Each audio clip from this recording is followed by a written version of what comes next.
সম্মানিত, আজকের অনুষ্ঠান শুরু হতে যাচ্ছে। প্রথমে পবিত্র কোরআন শরীফ থেকে তেলাওয়াত নিয়ে আসছে নবম শ্রেণীর ছাত্র মোহাম্মদ রাফিদ মিয়া। أعوذ بالله من الشيطان الرجيم. بسم الله الرحمن الرحيم. إلا الذين آمنوا وعملوا الصالحات كانت لهم جنات الفردوس نزلا خالدين فيها لا يبغون عنها حولا. قل لو كان البحر مدادا لكلمات ربي لنفد البحر قبل أن تنفد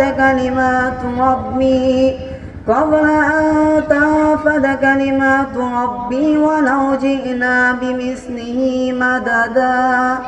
قل إنما أنا بشر مثلكم يوحى إلي أنما إلهكم إله واحد فمن كان يرجو لقاء ربه فليعمل عملا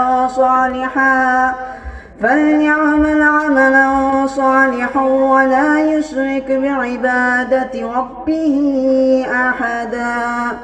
صدق الله العلي العظيم.